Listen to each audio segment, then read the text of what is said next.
പ്രിയപ്പെട്ട സുഹൃത്തുക്കളെ, ഇപ്പോൾ നമുക്ക് ലഭിക്കുന്ന വിവരങ്ങളനുസരിച്ച് ഇടതുപക്ഷം ജനാധിപത്യ മുന്നണി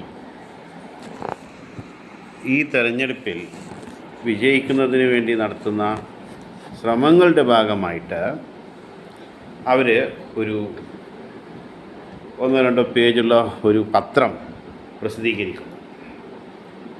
എന്നിട്ട് അതിനകത്ത് ഒരു പേജിൽ അവർ ഈ സർക്കാരിൻ്റെ, അതായത് പിണറായി വിജയൻ സർക്കാരിൻ്റെ നേട്ടങ്ങളെ ചിത്രീകരിക്കുന്നു.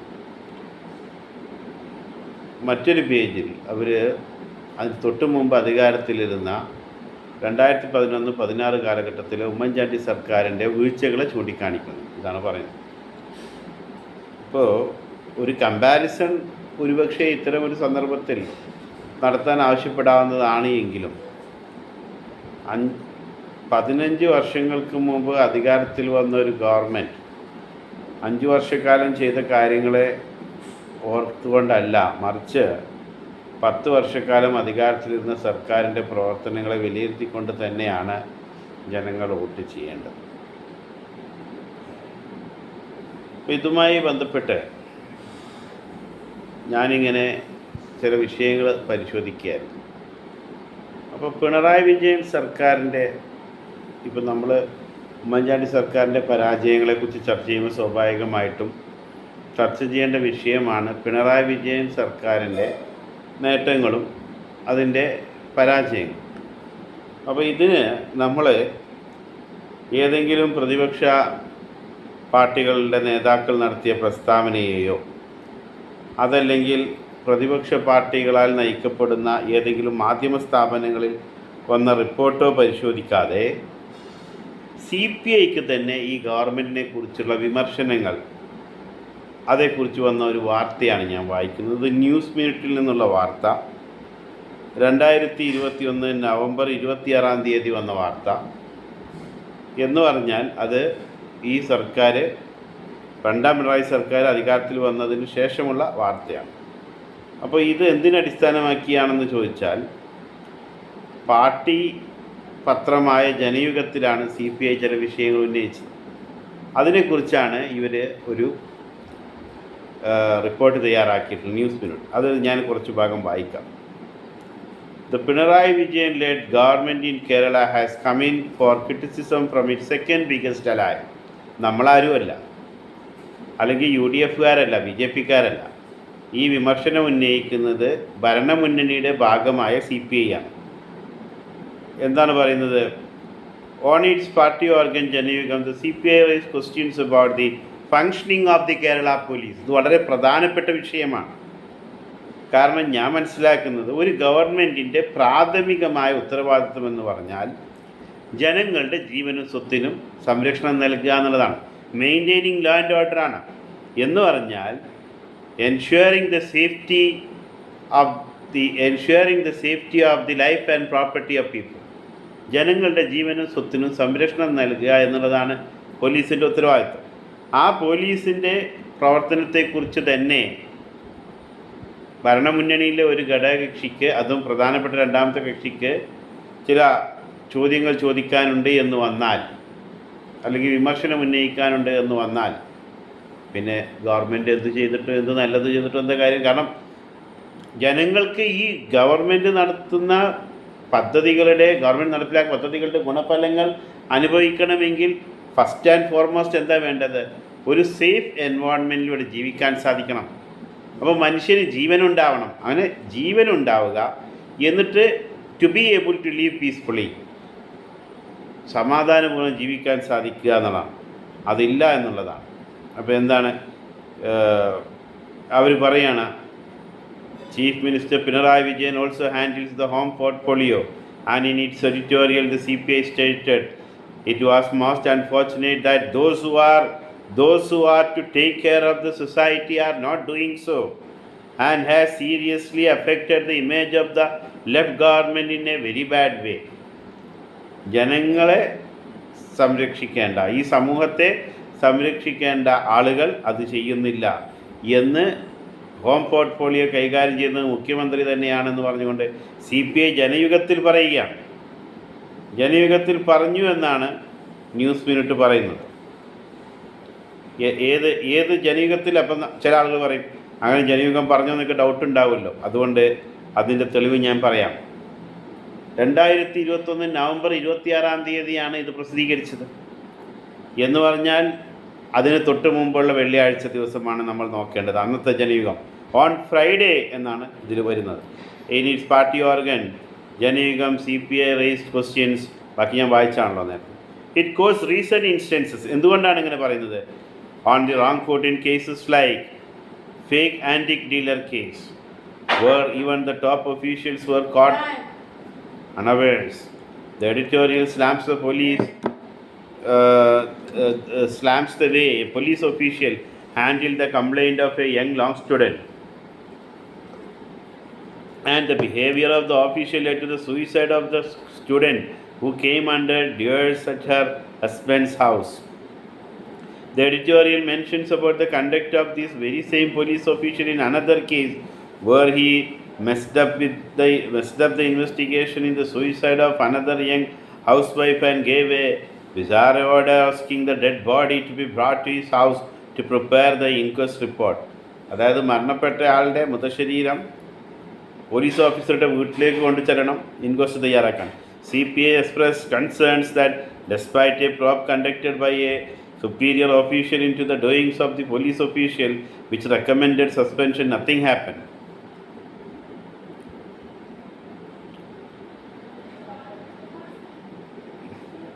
ഒരു സീനിയർ പോലീസ് ഉദ്യോഗസ്ഥൻ ഈ സംഭവങ്ങളെക്കുറിച്ച് അന്വേഷിച്ചെങ്കിലും ഒരു നടപടിയും ഉണ്ടായില്ല എന്നുള്ളതാണ്. ഇപ്പോൾ ഇവിടെ പ്രധാനപ്പെട്ട ഒരു കാര്യം, ഒരു നിയമ വിദ്യാർത്ഥി പരാതിയുമായി ചെല്ലുകയാണ്. അപ്പോൾ പിന്നീട് ആ നിയമ വിദ്യാർത്ഥിക്ക് ഈ പരാതി ആരുടെ മുന്നിലാണോ അവതരിപ്പിച്ചത് ആ ഉദ്യോഗസ്ഥൻ്റെ പെരുമാറ്റം കാരണമായിട്ട് ആത്മഹത്യ ചെയ്യേണ്ടി വന്നു എന്ന് CPI പറയാണ് ജനയുഗത്തിൽ. അതുപോലെ തന്നെ ഇതേ പോലീസ് ഉദ്യോഗസ്ഥൻ മറ്റൊരു കേസിലും ഇതേപോലെ ഇടപെട്ടത് കാരണം ഒരു യുവതിക്ക്, വീട്ടമ്മയായ ഒരു യുവതിക്ക് ആത്മഹത്യ ചെയ്യേണ്ടി വന്നു എന്നാണ് പറയുന്നത്. അതുപോലെ തന്നെ നമുക്കറിയാം ആന്തൂർ സാജൻ്റെ കേസ്. ഇപ്പോൾ ഈ ഒരു പ്രവാസി വ്യവസായിയായിരുന്നു അദ്ദേഹം ഒരു കൺവെൻഷൻ സെൻറ്റർ ഓപ്പൺ ചെയ്യുന്നതിന് വേണ്ടി 15 മുതൽ 16 കോടി വരെ ചിലവഴിച്ചു. അതിന് പല സാങ്കേതികത്വം പറഞ്ഞ് പ്രവർത്തനാനുമതി നൽകിയില്ല. അദ്ദേഹത്തിന് ആത്മഹത്യ ചെയ്യേണ്ടി വന്നു. ആത്മഹത്യ ചെയ്തതിന് ശേഷം ആ ആന്തൂർ നഗരസഭയിലെ 4 ജീവനക്കാരെ പിരിച്ചുവിടുകയും അതിനുശേഷം കൺവെൻഷൻ സെൻറ്റർ ആരംഭിക്കുന്നതിനുള്ള അനുമതി നൽകുകയും ചെയ്തു. ഇത് ഏത് വകുപ്പിന് കീഴിൽ വരും? ലോക്കൽ സെൽഫ് ഗവേണൻസ്, പ്രാദേശിക സ്വയംഭരണം. അപ്പോൾ പ്രാദേശിക സ്വയംഭരണ വകുപ്പ് ഈ സർക്കാരിൻ്റെ കീഴിൽ ഒരു പരാജയമായിരുന്നു എന്നുള്ളതാണ്. അതുപോലെ തന്നെ നമ്മൾ മനസ്സിലാക്കേണ്ട ഒരു കാര്യം, ഈ സർക്കാരിനെതിരെ പരാതി പറഞ്ഞത് നമ്മൾ മാത്രമല്ലല്ലോ. ആനി രാജ ഈ സർക്കാരിനെതിരെ പരാതി പറഞ്ഞു. എന്താണ് പറഞ്ഞത്? ആനി രാജയുടെ പരാതി മെയ് 5, 2026 വീണ്ടും പ്രസിദ്ധീകരിച്ചിട്ടുണ്ട്. അത് ഞാൻ പരിശോധിക്കാം, ഞാനത് ഡിസ്ക്രിപ്ഷനിൽ എഴുതാം. ആനി രാജ പറഞ്ഞത് കേരള പോലീസിൽ RSSൻ്റെ സ്വാധീനം പ്രകടമാണ് എന്നുള്ളതാണ്. മറ്റൊരു പ്രധാനപ്പെട്ട വിഷയം, ജിഷ്ണു പ്രണോയ് എന്ന് പറയുന്ന ഒരു വിദ്യാർത്ഥി ഉണ്ടായിരുന്നു. ആ സംഭവം ഞാൻ ഏറെക്കാലം ഓർക്കുന്നൊരു സംഭവമാണ്. ആ കുട്ടി പഠിച്ചിരുന്നത് Nehru college of engineering and research എന്ന് പറയുന്ന ഒരു സ്ഥാപനത്തിലാണ്. ജനുവരി 6 ഈ സംഭവം, ജിഷ്ണു പ്രണോയുടെ ഈ സംഭവം ഉണ്ടാകുന്നത് ആദ്യ പിണറായി സർക്കാരിൻ്റെ കാലത്താണ്. അങ്ങനെ അതേക്കുറിച്ച് നമുക്ക് ഡിസ്ക്രിപ്ഷനിൽ അതിൻ്റെ ഡീറ്റെയിൽസ് കൊടുക്കാം. ജനുവരി 6 കുട്ടി കോപ്പി അടിച്ചു എന്ന് പറഞ്ഞ ഒരു ആരോപണം ഉണ്ടാകുന്നു. അതായത് കുട്ടി കോപ്പി അടിച്ചു എന്ന് കോളേജ് അധികൃതർ പറയാണ്. അതിനെ കുട്ടിയെ ചോദ്യം ചെയ്തതിൽ ആ രീതിയിൽ മനം നൊന്താണ് കുട്ടി ആത്മഹത്യ ചെയ്തത് എന്ന് പറയുന്നു. ഈ കുട്ടിയുടെ അമ്മ മഹിജ, അതുപോലെ ഈ കുട്ടിയുടെ അച്ഛൻ അശോകൻ, ഇവരൊരു കമ്മ്യൂണിസ്റ്റ് പശ്ചാത്തലമുള്ള കുടുംബം എന്നാണ് അന്ന് പറഞ്ഞിരുന്നത്. അതുപോലെ സഹോദരൻ ശ്രീജിത്ത്, ഇവരെല്ലാം ഒരു ഘട്ടത്തിൽ സമാധാനപൂർണ്ണമായി സമരം ചെയ്തതിൻ്റെ പേരിൽ പോലീസ് വലിച്ചിഴച്ച് കൊണ്ടുപോവുകയും പോലീസ് വാഹനത്തിൽ കയറ്റുന്നത് അന്നത്തെ ന്യൂസ് ചാനലുകൾ റിപ്പോർട്ട് ചെയ്യുകയും ചെയ്തു. അതുപോലെ തന്നെ ഈ അവിടുത്തെ ഈ ജിഷ്ണു പ്രണോയുടെ ഒരടുത്ത സുഹൃത്ത് പറയുന്നത്, അഖിൽ മോഹൻദാസ് ചോദിക്കുന്നു, how come nobody from college helped us when we wanted to rush him to the hospital. ഈ ജിഷ്ണു പ്രണോയിയെ ഹോസ്പിറ്റലിലേക്ക് കൊണ്ടുപോകേണ്ട സമയത്ത് കോളേജ് അധികാരികൾ തങ്ങളെ സഹായിച്ചില്ല എന്ന് പറയുന്നു. അതുപോലെ അവർ ആരോപിക്കുന്നത് ഈ was beaten up and hang, അവനെ അടിച്ച് പിന്നെ കെട്ടിത്തൂക്കിയതാണ് എന്നാണ് പറയുന്നത്. അപ്പോൾ ഈ കുട്ടി കോപ്പി അടിച്ചിട്ടുണ്ട് എങ്കിൽ അതിനെക്കുറിച്ച് അന്വേഷിക്കാൻ വേണ്ടി കേരള ടെക്നിക്കൽ യൂണിവേഴ്സിറ്റിയിൽ നിന്നൊരു ഫാക്ട് ഫൈൻഡിങ് ടീമാണെന്ന് ചെന്നു. പക്ഷേ ഒരു തെളിവും ഈ കോളേജ് അധികാരികൾക്ക് ഇത് സംബന്ധിച്ച് ഹാജരാക്കാൻ കഴിഞ്ഞില്ല എന്നാണ് പറയുന്നത്. അപ്പോൾ ഇതെല്ലാം സൂചിപ്പിക്കുന്നത് എന്താണ്? ഈ സർക്കാർ ഒരു വലിയ പരാജയം. സിവിക് ചന്ദ്രൻ എന്ന് പറയുന്ന നമ്മുടെ നേതാവ്, അദ്ദേഹം മരിച്ചുപോയി. അദ്ദേഹം മലയാള മനോരമ പത്രത്തിന് നൽകിയ ഒരു അഭിമുഖത്തിൽ, ആ അഭിമുഖം തയ്യാറാക്കിയത് ആർ ശശിശേഖർ എന്ന് പറയുന്ന ആളാണ്. കുറേയധികം കാര്യങ്ങൾ പിണറായി സർക്കാരിനെ കുറിച്ച് പറയുന്നുണ്ട്. എന്താണ് അദ്ദേഹം പറയുന്നത്? അദ്ദേഹം പറയാണ്, 1950കളിൽ കമ്മ്യൂണിസ്റ്റ് പാർട്ടിയുടെ നേതാക്കൾ ഒളിവിൽ കഴിഞ്ഞിരുന്നപ്പോൾ അവരെ കണക്ട് ചെയ്തിരുന്ന ഒരു സഖാവ് ഉണ്ടായിരുന്നു. ആ സഖാവിൻ്റെ പേര് തമ്പാൻ എന്നാണ്. ഈ തമ്പാന് ചായ കുടിക്കണമെന്നുണ്ടെങ്കിൽ തമ്പാൻ പറയുന്നത് പാർട്ടിക്ക് ചായ കുടിക്കണമെന്നാണ്. അതേപോലെയാണ് പിണറായി പറയുന്നതെന്നാണ് ഈ സിവിക് ചന്ദ്രൻ പറയുന്നത്. എന്ന് പറഞ്ഞാൽ പിണറായിയെക്കുറിച്ച് പറയുമ്പോഴെല്ലാം പാർട്ടി തീരുമാനിക്കുമെന്ന് പിണറായി പറഞ്ഞാൽ അതിനർത്ഥം പിണറായി തീരുമാനിക്കുമെന്നാണ് സിവിക് ചന്ദ്രൻ പറയുന്നത്.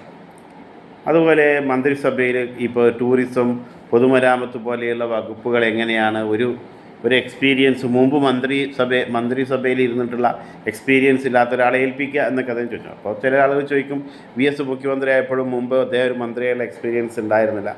അങ്ങനെയുള്ള കാര്യങ്ങളൊക്കെ അതിനകത്തുണ്ട്. പക്ഷേ പ്രധാനമായി അദ്ദേഹം ഉന്നയിക്കുന്ന ഒരു വിഷയം, അത് പറഞ്ഞ് ഞാനിത് അവസാനിപ്പിക്കാം. നമ്മുടെ ജയിലുകൾ എങ്ങനെയാണ് പ്രവർത്തിക്കുന്നത്, പിണറായി ഗവൺമെൻറ്റിൻ്റെ കീഴിൽ ജയിലുകൾ. അപ്പോൾ അദ്ദേഹം പറയുകയാണ്, ആദ്യകാലത്തൊക്കെ ഈ കേരളത്തിലെ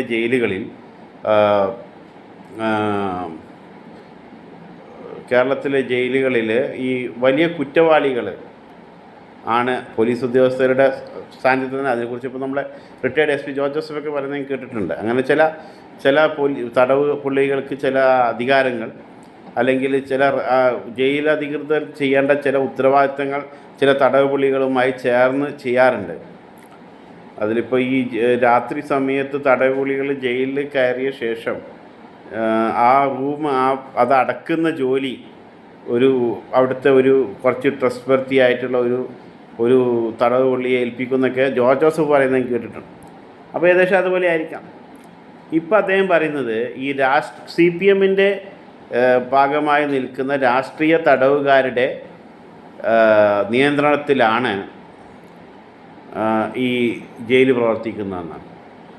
അതുപോലെ അദ്ദേഹം പറയാണ്, അടിയന്തരാവസ്ഥക്കാലത്ത് CPIയുടെ ഭാഗമായി ജയിലിലെത്തിയ രാഷ്ട്രീയ തടവ് പുള്ളികൾക്ക് ഒരു പ്രത്യേക പരിഗണന ലഭിച്ചിരുന്നു. കാരണം അന്നേ കേരള പോലീസിന് അറിയാം നാളെ CPIM കേരളം ഭരിക്കും. അപ്പോൾ ഈ രാഷ്ട്രീയ തടവുകാരായ ജയിൽ പുള്ളികൾ നാളെ പാർട്ടിയുടെ ഉയർന്ന സ്ഥാനങ്ങളിലെത്തും, അവർ മന്ത്രിമാരാകും. അപ്പോൾ അത് ബുദ്ധിമുട്ടാകും എന്നവർക്കറിയാം. അതുപോലെ തന്നെ കൊടിസിനി നാളെ ആഭ്യന്തര വകുപ്പ് മന്ത്രിയാകുമെന്ന ഭയത്തോടു കൂടിയാണ് കേരളത്തിലെ ജയിലുകളിലെ പോലീസ് അദ്ദേഹത്തെ ട്രീറ്റ് ചെയ്യുന്നത് എന്നാണ് സിവിക് ചന്ദ്രൻ അന്ന് പറഞ്ഞത്. അത് ഞാൻ പറ്റുമെങ്കിൽ അതിൻ്റെ ഡിസ്ക്രിപ്ഷൻ ഷെയർ ചെയ്യാം, അല്ലെങ്കിൽ ഞാനത് ഇതിൻ്റെ വാചകങ്ങൾ ഞാൻ ഇതിനകത്ത് ഇതിൻ്റെ ഒരു ഇമേജ് പോലെ കൊടുക്കാൻ ശ്രമിക്കാം. നന്ദി, നമസ്കാരം. അതായത് ഇതിൽ ഞാൻ പറയാൻ ശ്രമിച്ച ഒരു പ്രധാനപ്പെട്ട കാര്യം, നമ്മൾ എന്തിനാണ് ഈ ഉമ്മൻചാണ്ടി സർക്കാരിൻ്റെ പരാജയത്തെക്കുറിച്ച് ഓർക്കുന്നത്? തെരഞ്ഞെടുപ്പിൽ വിധി എഴുതാൻ ഈ സർക്കാരിൻ്റെ പരാജയങ്ങൾ തന്നെയല്ലേ ജനങ്ങൾ ഏറ്റവും കൂടുതൽ ഓർക്കേണ്ടത്? ജനങ്ങളുടെ ജീവനും സ്വത്തിനും സംരക്ഷണം നൽകുന്നതിൽ പരാജയപ്പെട്ട ഒരു സർക്കാർ എങ്ങനെയാണ് ഒരു മികച്ച സർക്കാരാവുക? അപ്പോൾ ജിഷ്ണു പ്രണോയിയുടെ കേസിനെ കുറിച്ച് അന്വേഷിക്കണമെന്ന് പറഞ്ഞു ചെന്ന മാതാപിതാക്കളെ പോലീസ് കൈകാര്യം ചെയ്ത രീതിയാണ് നമ്മൾ കേട്ടത്. ഈ പോലീസിനെ കുറിച്ച് CPIക്കുള്ള അഭിപ്രായം ജനയുഗത്തിൽ പ്രസിദ്ധീകരിച്ചതിനെക്കുറിച്ചാണ് നമ്മൾ കേട്ടത്. അല്ലാതെ പ്രതിപക്ഷ പാർട്ടികളോ ഇവിടുത്തെ ഏതെങ്കിലും NGOകളോ ഉന്നയിക്കുന്ന ആരോപണങ്ങളല്ല. അപ്പോൾ ഇതാണ് ഇതേക്കുറിച്ച് പറയാനുള്ളത്. ഇതാണ് ജനങ്ങൾ പരിശോധിക്കേണ്ടത്. ഇതിൻ്റെ അടിസ്ഥാനത്തിലാണ് ജനങ്ങൾ വിധി എഴുതേണ്ടത്. നന്ദി, നമസ്കാരം.